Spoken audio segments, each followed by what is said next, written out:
Today is June 19, 2016, and we are in Chag Shavuot, the Feast of Weeks or Feast of Oaths, otherwise known as Pentecost.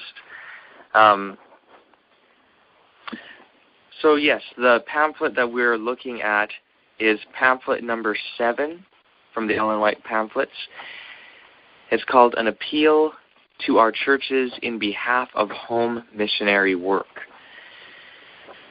And the part that we will read starts on page 9.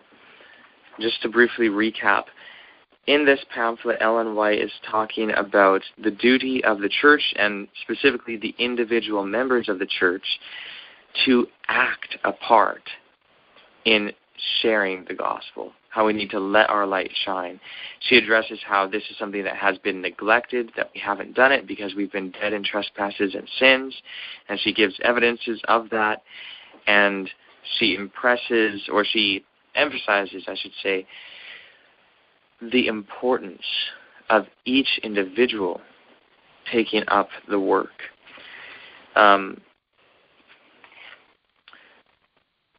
Yes, the last section that we read, she was talking about training children and how the way that we go about teaching our children has been wrong, that we haven't really done it right, that we've been careless, that we have neglected the solemn work. We've allowed them to become the sport of Satan's temptations.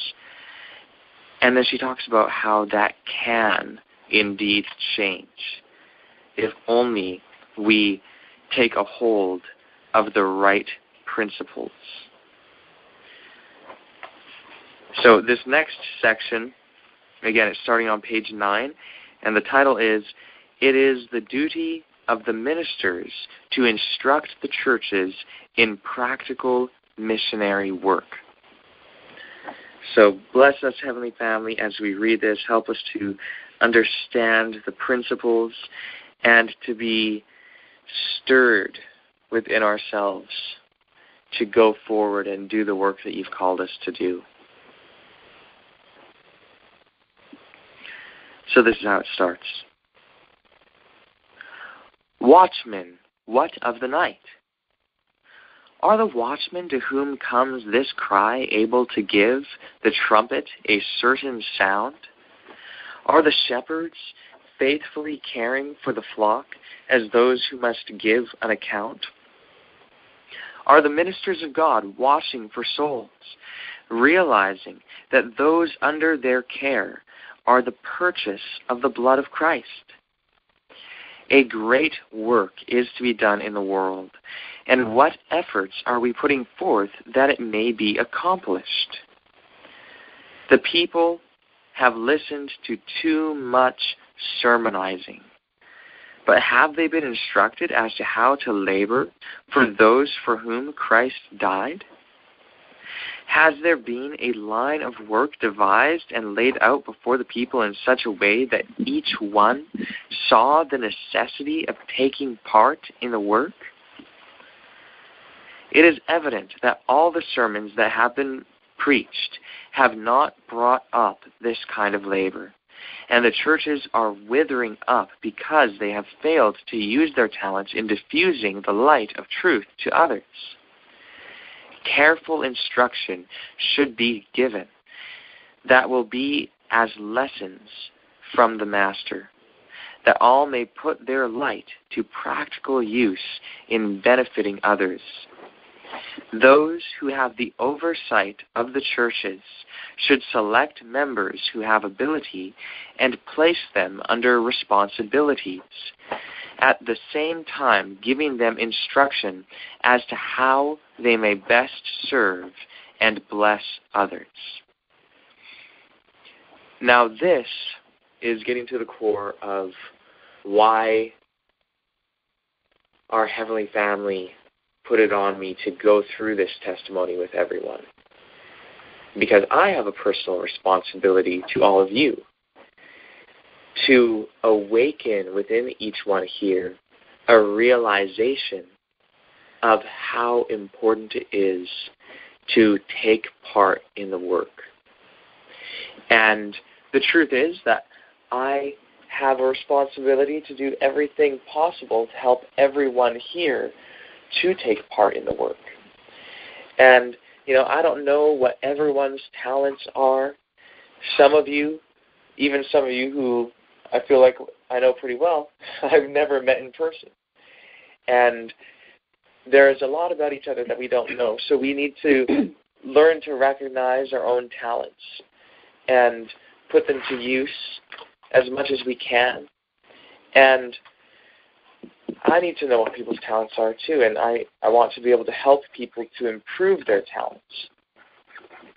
This is the sort of thing that we've been talking about around here too, at the branch property, how here we have a mission at hand. And it is so important every day to keep our eyes focused on the mission. And in fact, I'll explain to you guys on the call some of the things that we've talked about here that we haven't necessarily spoken of in this way on the calls before. I think all of us can very, very easily discern that this world is in a dreadful condition. There is so much calamity. The world is in need of such help. There's mass extinction of species of animals happening right now. And this, not all the things that I'm going to say are new things. Some of these things have been going on for a long time. And, animals have been suffering for a long time as well. But it is true that right now there is a mass extinction happening. There's people out there who are just starving, and that is totally unnecessary. You have people who are just totally gluttonous on one hand, and then you have people starving for lack of food. You have people who have no clean source of water. You have people without clothes. You have, just so much. It's just really an unjustified situation. I mean, it's just awful. And there are people out there who are devoted to different of these problems. And I'll mention a couple other problems too. Health. Health is a huge thing. And there are people who are just devoted to trying to help the world by curing diseases, or at least trying to help people with diseases. There's type 1 diabetes. There's no known cure for type 1 diabetes. But there are people who are actively working. And, it's such a noble cause. And recently, there have been some developments where people have made an artificial pancreas. But it's amazing research. I mean, that can amazingly and dramatically change so many lives if that technology is made to be as efficient and consistent as it needs to be. And it's a real possibility.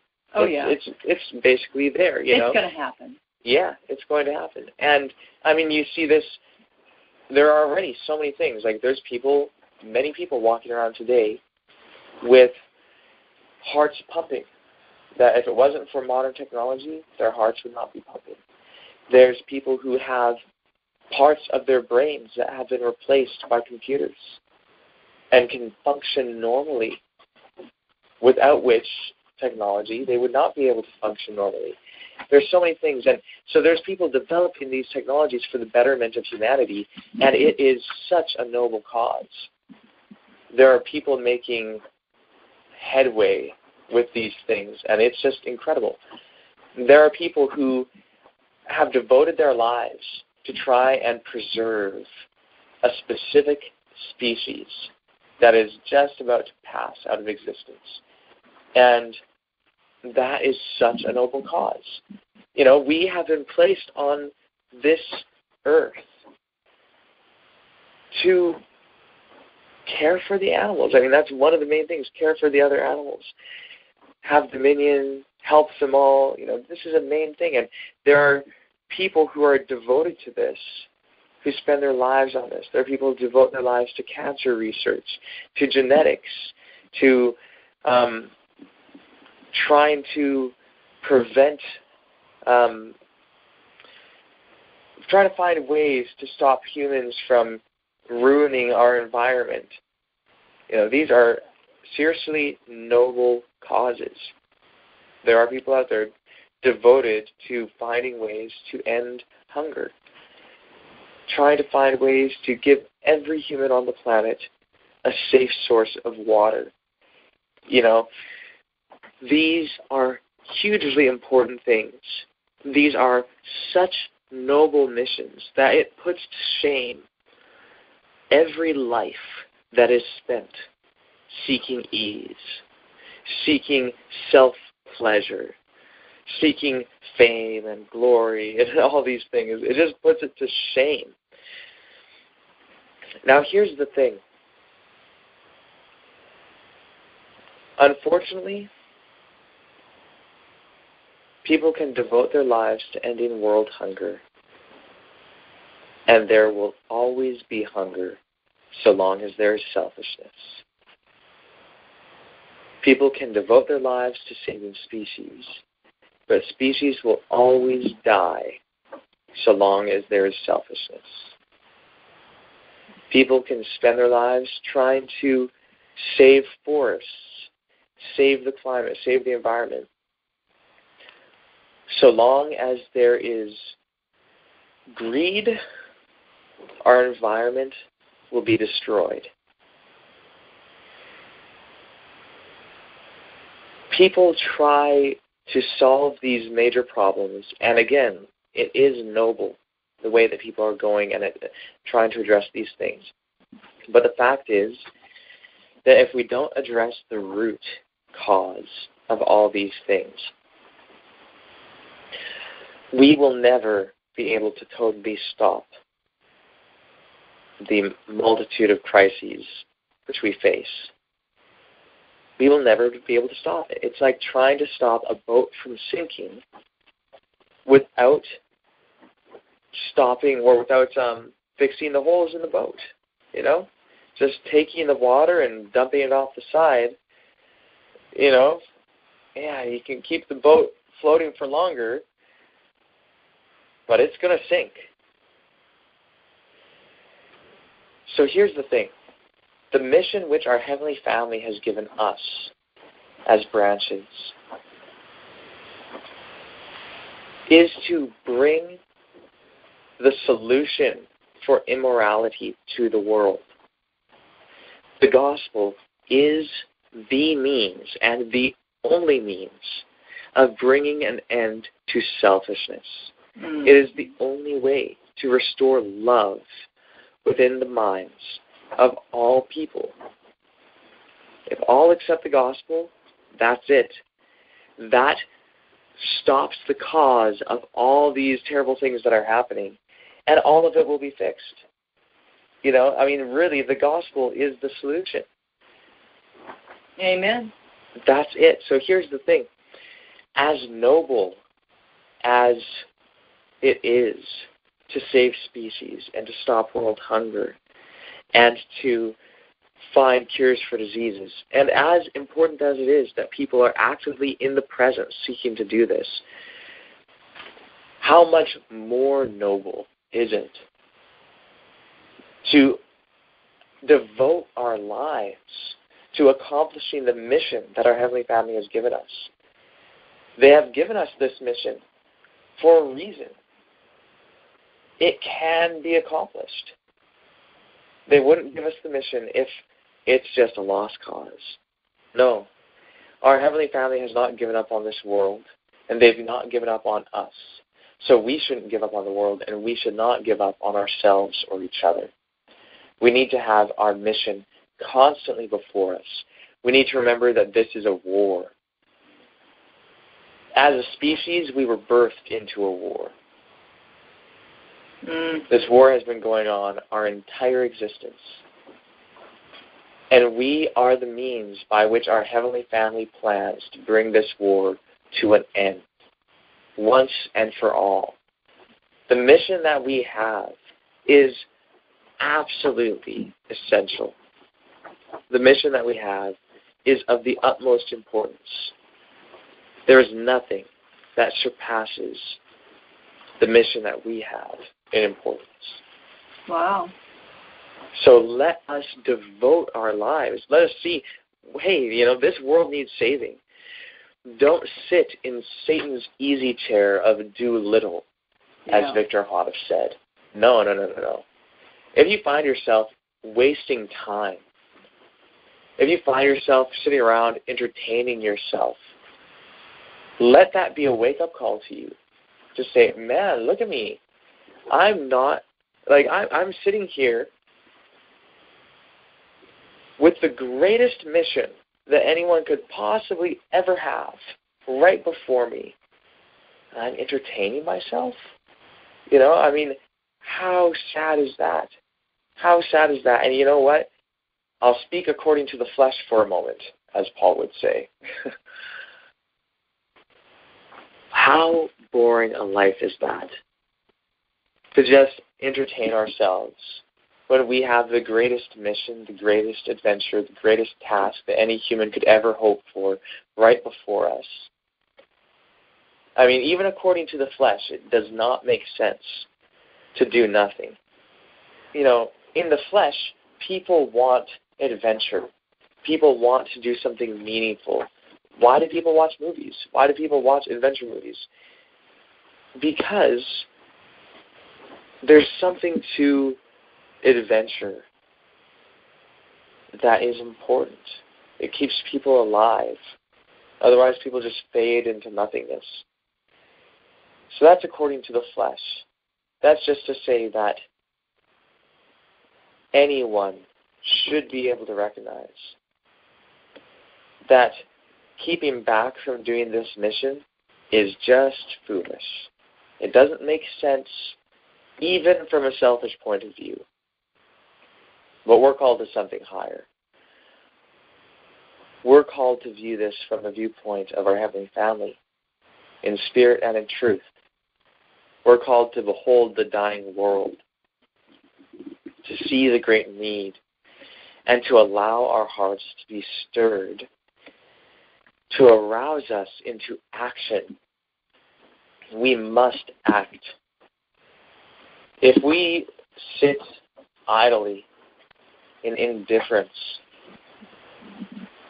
that is as much evidence as there could possibly ever be to demonstrate our hatred for humanity and for our heavenly family. No, we must arise to action. We have to take on the revolutionary spirit. I'm sure that most people here, if not all, have seen the videos on dead religion. If you're going to be part of a live religion, if you want to be part of the living branch, then you yourself have to take on the revolutionary spirit. That means that you have to be part of a movement. And to be part of a movement, you have to move. You have to be active. We can't be pacifists in this cause. We have to be as active as we possibly can. So, I think that sums up the mission that we have at hand. So let us thank our Heavenly Family. Heavenly Family, Todah Lakal, thank you for everything. Thank you so much for revealing to us so plainly the need to be active. And thank you also for giving us this most incredible and most noble mission. Thank you so much for this. It is a privilege, everlastingly. We will forever be grateful for this, that you have called us to work with you in redeeming this dying world. Amen. So, Heavenly Family, stir up all the branches, arouse each person here into activity, to awaken from slumber and to move forward accomplishing the work. Heavenly Family, enable each of us to be as efficient as possible, to be effective laborers. Help us to put our talents to use and improve them every day. Help us not to waste even a moment of. And Heavenly Family, raise up laborers, whether it's from those here or those elsewhere, even those who have not yet heard the message, Heavenly Family. I know that there are many who are ready to hear it. Please bring the message to them. Use us as your instruments to do so, and call them into the vineyard to work. Toda. In asking these things, we ask for the kingdom to be established in fullness. Amen. For sin to be finally and forever wiped away. Toda Eloheinu. We ask these things. B'Shem Tzemach. Amen. Hallelujah. Trent? Yes? How many minutes you got on your thing? Less than 4. Less than 4? Hey, listen, could I make a quick statement? Yes. You know, Trent just put out a plea to everyone. I'm going to tell you from my own personal experience. I was called some years back to step out and do the work and to give everything up. And I held on to everything, and I held on to everything. And I tried to do it my way, and I figured I was going to try to make money to put towards the work, and I'm going to do this and do that and do this and do that. And at that time, my little one was only 14 years old. She's now 17 years old. And that 2-year delay that I had, been called to come and to give everything up and to come full-time in the work, that 2 years gave my daughter enough time to be drawn towards the world. And now I have only my 2 little ones here. And I'm realizing something very, very, very seriously since I've been here. And my wife and I, we've cried tears over this many times. It is a lack of love that I exercise toward my child by not giving my life up completely and surrendering everything to come here and to trust God that He was going to take care of us. And as a result of it, I now have to work 10-fold times over to try and win my child back to the Lord as a result of my delay. So I'm telling you from a father and from a person who thought they loved their child, that what I did as the husband of this household and the delay in which I put to this work when I was called to do it, I end up putting right now my child life on the altar. And so I'm saying to you, when a call is made out, and the conviction is come there that the call is made out, seek after the Lord in every possible way to find out what you should do. And when you do that, consider every single one in your life, in your family that you love. And for every moment you delay is one more moment that the devil has more of an opportunity to take them away from the kingdom. And that is my personal thing right now in listening to this and listening to this call and how I feel in regards to my delay. So please consider it for your own lives. Amen. Amen. Amen. Amen. Toda Eloheinu. Thank you. Yes. Amen.